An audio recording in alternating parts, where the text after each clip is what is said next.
Hey, hey, hey, and ho, ho, ho. It's the holidays. Well, almost. So, good afternoon, good evening, good morning.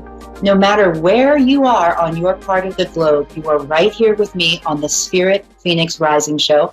I'm your host, Renee Lynn. We're repetitive, right? I know you just heard that, but I'm driving that home with you, right? Welcome to the A1R Psychic Radio Network.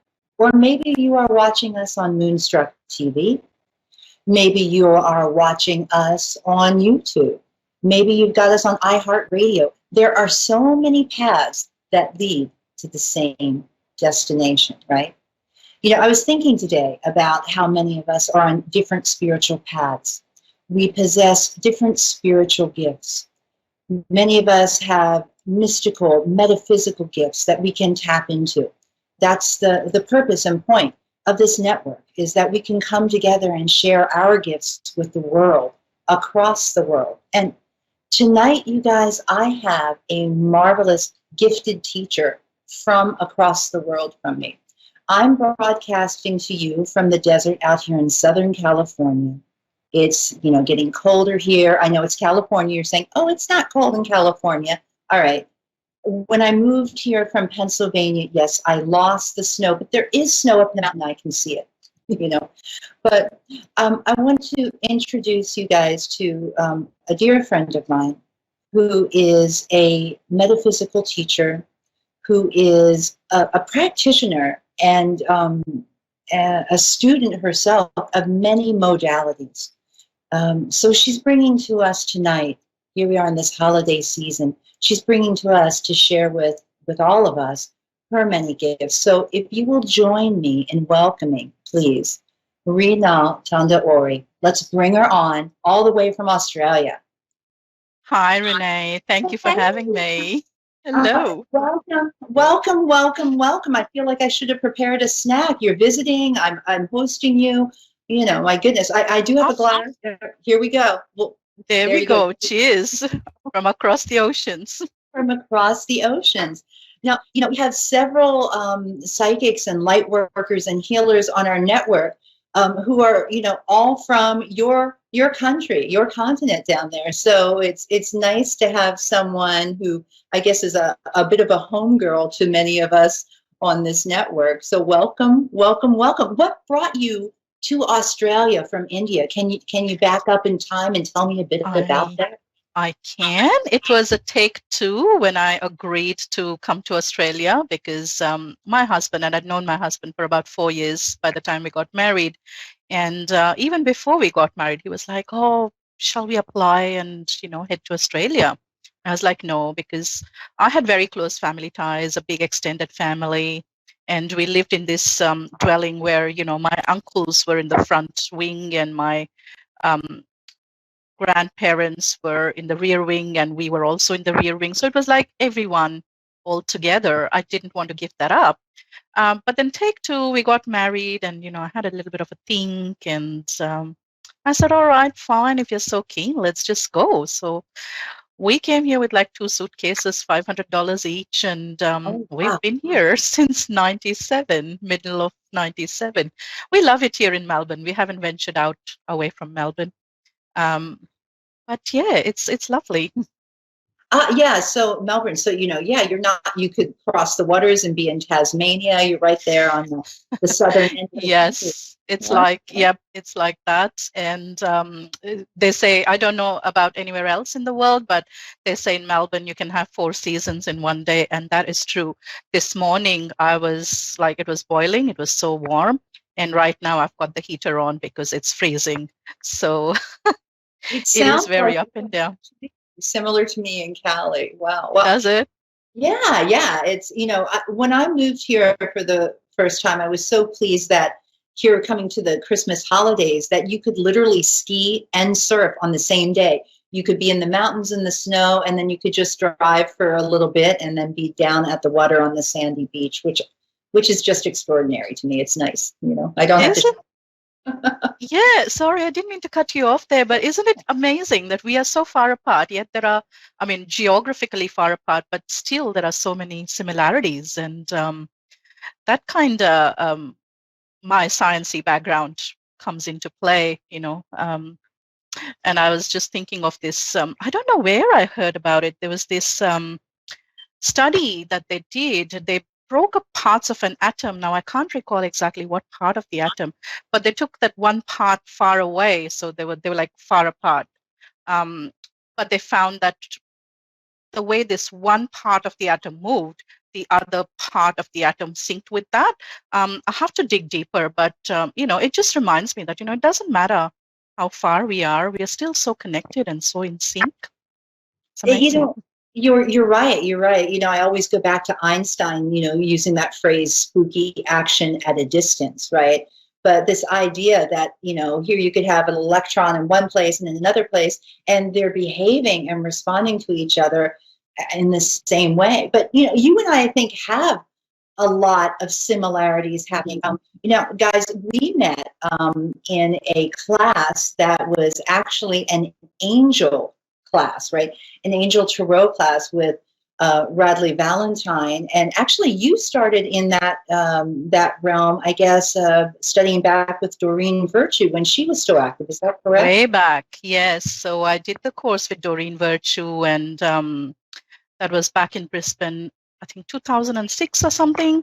And then I did the one that she led together with Radley, and then she kind of, walked away from that life, and Radley kept the flame burning, the torch burning.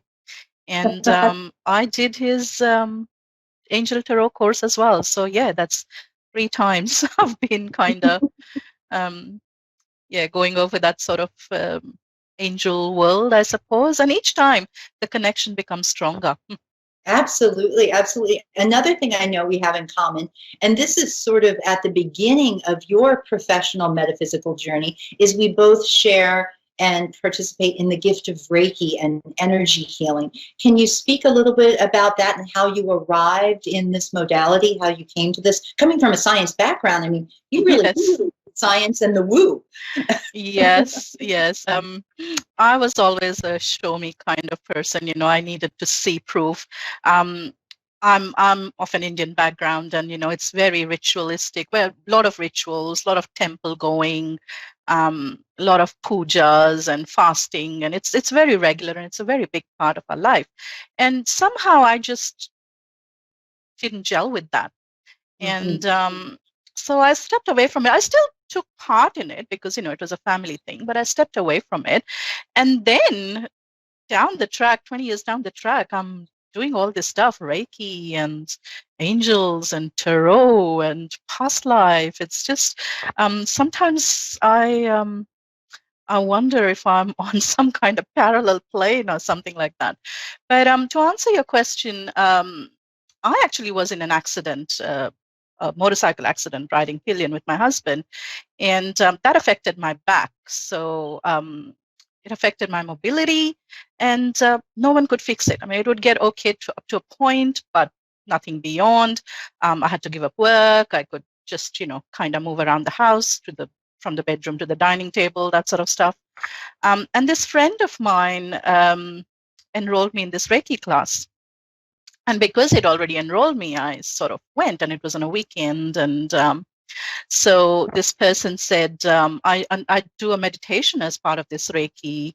And it was level 1, as you know, there's levels. And I do a meditation as part of this Reiki course. And it'll be terrible. You'll feel like, you're in excruciating pain. But if you go through that, your back pain will be gone.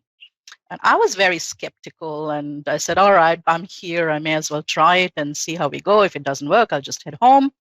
But about 5 minutes into that meditation, 5, 10, something like that, really early on, I felt myself slipping out of my body through my feet, and I saw myself looking down at me and everyone else meditating. I could see the teacher who was leading the workshop, and that was kind of my first encounter, I should say, with something that I couldn't quite explain logically, scientifically.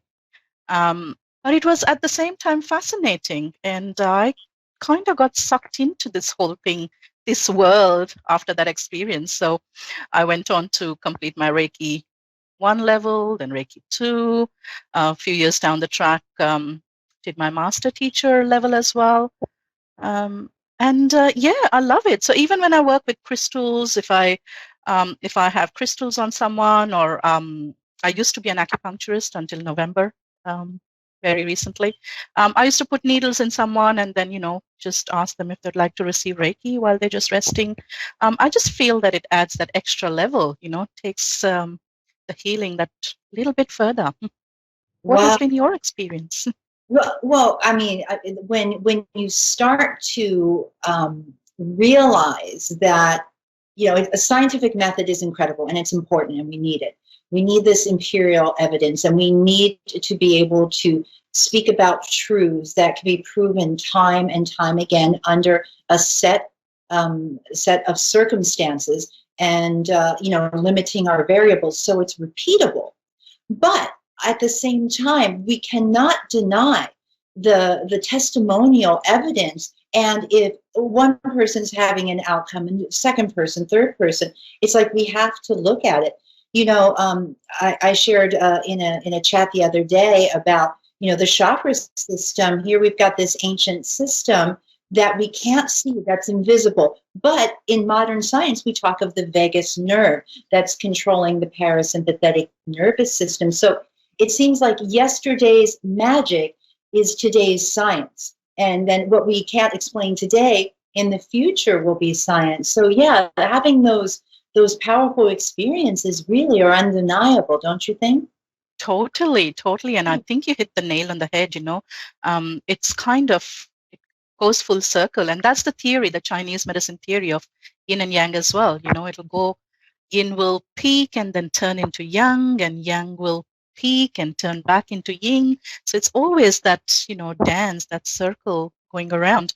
And not so long ago, where, the Western medicine that we now, that is now the baseline, that is considered the norm. That was the, woo-woo stuff not very long ago. And now we've kind of come full circle. But yeah, I'm pretty sure the circle will turn again. And as you said, we will find the science behind everything that we do. I'm pretty sure. Yeah, underneath it, there is an explanation, but the experience in the meantime is wonderful to have. So, I know you are a crystal dreaming instructor. Can you speak a bit about that?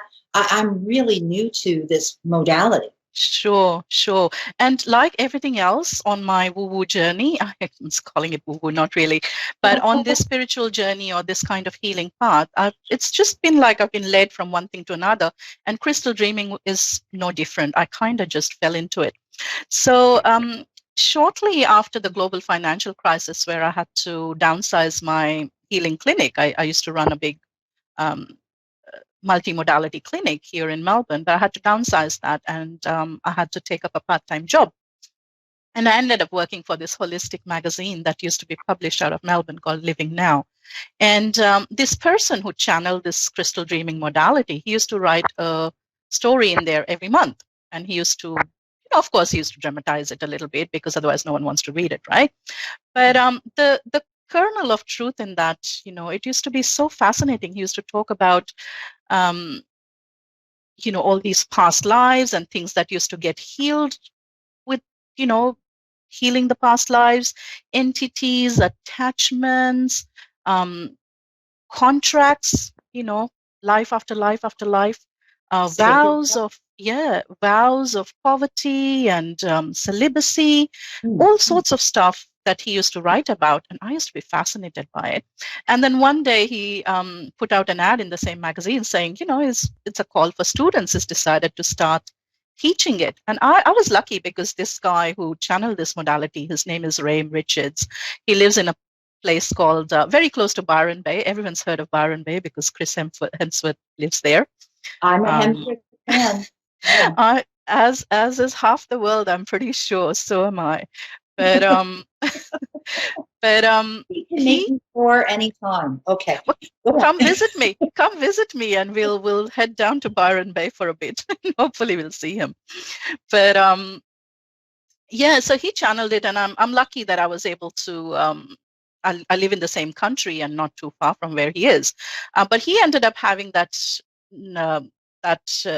training session on Diwali day. And, you know, I'm Indian background, and Diwali is like my Christmas, you know, it's everything, it's family.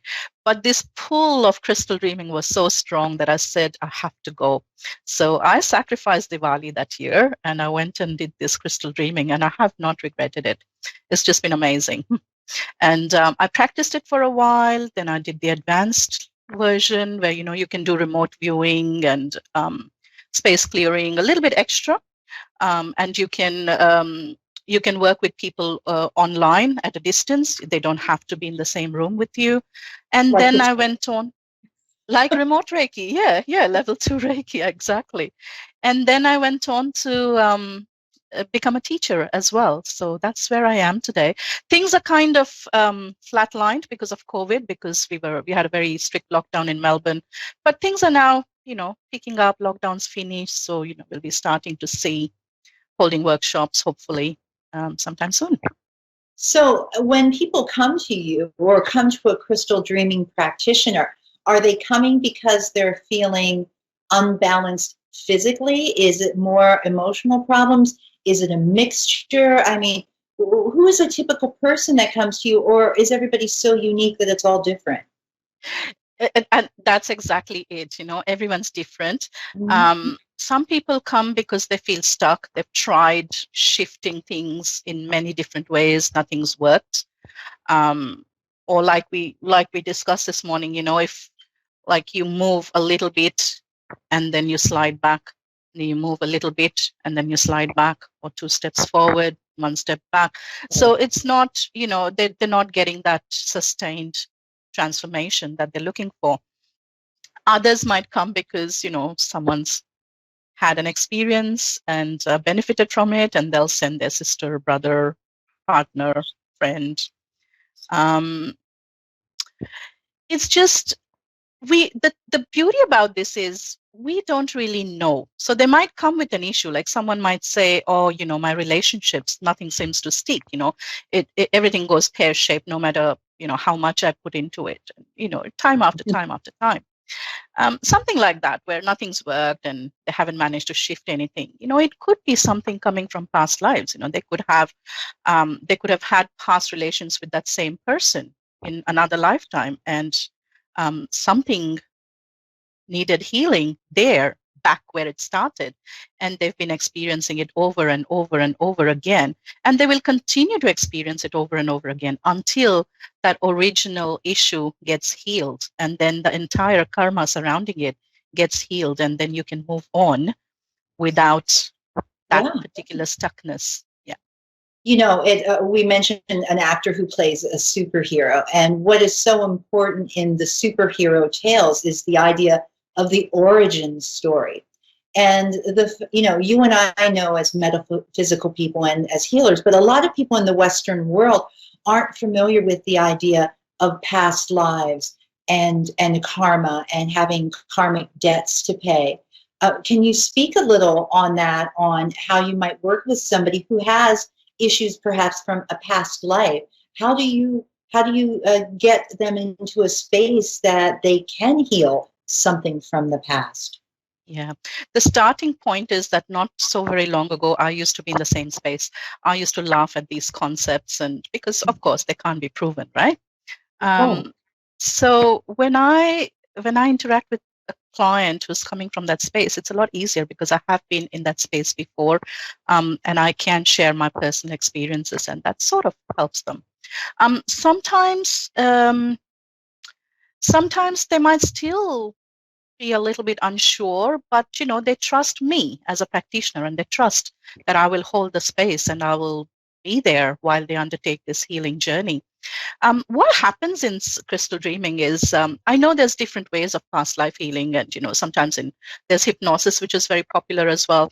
But in crystal dreaming, what happens is there's this specific set of crystals, and we lay them out in a specific pattern, if you will, and it's the same pattern over and over again. And as soon as the person lays down within that crystal pattern, the mandala, um, they access the superconscious. And once they access the superconscious, all that fear and, you know, the fears and anxieties of our conscious minds don't exist in that super conscious space. And they are then ready to undertake that journey. And I'm there holding their hand through that whole journey. And they are speaking with me throughout, so they don't become unconscious. They're aware the whole time. They're communicating with me the whole time. If anything's making them uncomfortable, they can verbalize it, and I can, provide a resolution. So so that part is taken care of. And when they come out, so sometimes a session can take anywhere between an hour to an hour and a half, wow. whether it's in person or on Skype or Zoom. It does take an hour and a half, because it is a journey. Sometimes you have to journey through several lifetimes. Sometimes various issues come up. They might come to me with one thing, but like, the layers, there's layers underneath layers, something else may turn up in that space. And I've even had some people come to me who say, oh, I've done a lot of work. I don't really have any issues. And something small might come up, but then there is an opportunity during this session for them then to interact with their spiritual team, and to get some additional gifts and messages. So either way, by the end of the session, in all this time, I've only had one person who's expressed that they weren't happy, but that wasn't because of the process. It was because, there was a lot of traffic that day in my clinic, and so they didn't quite feel calm, but nothing to do with the process. Almost everyone has had some form of healing at the end of the process, at the end of the hour and a half. This is really fascinating me. Now, if you're working with someone remotely, do you tell them in advance? Do they get their own set of crystals so that they can be good grounded? Question. Good question. When I am in the same room with them, when they are laying down in that mandala themselves, I have some degree of control over holding space and the situation. If they need a little firmer hand holding, I'm in a situation to do that because I'm right there in the same room. That is not possible over a Skype call. So we don't send them crystals. We don't get them to lay down in the mandala because I'm not physically there, right? So it works slightly differently. So this is a crystal where I've got the mandala holographically in here. And so I undertake the journey on their behalf when it's remote, and I have the conversation with them, and we work together to clear whatever is needing to be cleared. So they are still they still have a very important part to play. Without them, there is no healing. But instead of them journeying and telling me about it, remotely it's I journey and I talk to them about it. So it's just a role reversal. See, there's another thing we have in common. I also do a lot of healing work as a sound healer using quartz crystal bowls. And when people, will come to me and not understand how these crystals, these minerals have healing properties, I remind them, let's look at computers. Let's look at cell phones. We have complex information and data traveling on what and stored in these silicon chips. Quartz is coming from silica, right? It's just totally. Like resonating, our bones, the colloidal liquid in our brains. We ourselves are crystalline substances, so we are coming from the very same foundational stuff that these crystals are made of. It's to me, it's a no-brainer, but to somebody new, it can be a bit unbelievable. Don't you think, for some folks when they're new to this? Totally. And as I said earlier, I was in that space not very long ago. It was unbelievable to me.